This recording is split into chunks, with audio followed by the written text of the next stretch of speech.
Hello, আগের ভিডিওতে আমি আর্ট করা দেখিয়েছি বেবি ফ্রগে। আজকে আমি সেটা সেলাই করে দেখাবো আপনাদেরকে। তো এখানে আমি লাচ্ছি সুতা নিয়েছি, একটু মোটা টাইপের লাচ্ছি সুতা। এটা দিয়ে আমি পুরো ডিজাইনটাকে ভরাট করে নিব। একটা সূর্যমুখী ফুল তৈরি করব। তো দেখুন, খুবই সহজ এই ফুলটা তৈরি করতে এবং দেখতেও কিন্তু অনেক সুন্দর। সময়ও খুব কম লাগে এই ডিজাইনগুলো করতে। তো দেখুন, আমি খুব সহজেই সেলাইটা করে নিচ্ছি। কিভাবে করে নিচ্ছি সেটা অবশ্যই খেয়াল করে দেখলে বুঝতে পারবেন। এটাকে চেন সেলাই বলে, একদম সহজ একটা সেলাই। তো যেহেতু আমি প্রথমেই আপনাদের সাথে সেলাইটা শেয়ার করছি, তাই আমি সহজ সেলাইটাকে বেছে নিয়েছি, সেজন্য এই ডিজাইনটা আমার করা। তো অবশ্যই আপনারা খেয়াল করে দেখলে বুঝতে পারবেন, একদম ইজি এবং সময় অনেক কম লাগে। চাইলে বড়দের জামাতেও করতে পারেন। এটা আমি আমার বোনের মেয়ের জন্য করতেছি, ছোট্ট একটা ফ্রক। তো ফাইনাল লুকটা অবশ্যই আমি আপনাদের সাথে শেয়ার করব। তো সে পর্যন্ত আমার ভিডিওর সাথে থাকুন। আর অল্প সময়ের মধ্যে এই ডিজাইনগুলো কিন্তু চাইলে আমরা যে কেউ একটু খেয়াল করে চাইলে নিজের ক্রিয়েটিভিটি দিয়ে আর সম্ভব এ ধরনের ডিজাইনগুলো তৈরি করা, এবং আমাদের ভিতরে যে একটা প্রতিভা আছে সেটা এভাবে কিন্তু আমরা চাইলে বের করে নিয়ে আসতে পারি। তো এই তো দেখুন কতটা সুন্দর দেখা যাচ্ছে। পুরোপুরি শেষ হওয়ার পর বুঝতে পারবেন খুবই সুন্দর একটা ডিজাইন।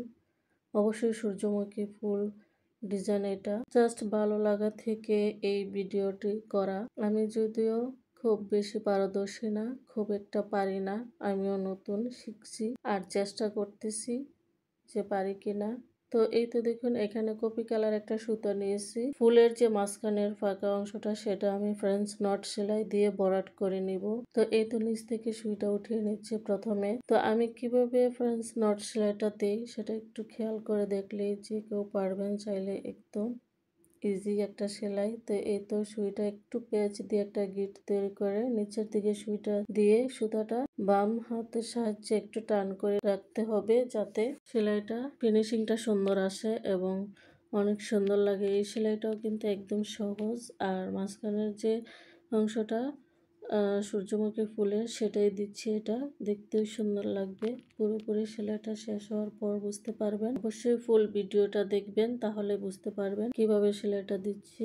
একদম ইজি সেলাই এবং সময় কিন্তু অল্প সময়ের মধ্যে এই ডিজাইনগুলো করা যায়। তো এই তো দেখুন আমার পুরো ফুলের ডিজাইনটা কেমন হয়েছে। তো পরবর্তী ভিডিওটা আমি আপনাদের সাথে শেয়ার করব ডাল এবং পাতার অংশটা, কারণ একই ভিডিওতে এত পুরো কাজটা দেখানো যায় না, কারণ বিরক্ত হয়ে যায়, সবাই বড় ভিডিও দেখতে চায় না, সেজন্য একই ডিজাইন দিয়ে এতগুলো ভিডিও আমার করতে হচ্ছে। আপনারা অনেকে বলতে পারেন একটা ডিজাইন দিয়ে বারবার ভিডিও ছাড়ছে, কেননা এখন সবাই শর্ট পছন্দ করে, তাই শর্ট ভিডিও দিয়ে আপনাদের সাথে শেয়ার করলাম। আজ এ পর্যন্তই। ভালো থাকবেন সবাই। আল্লাহ হাফিজ।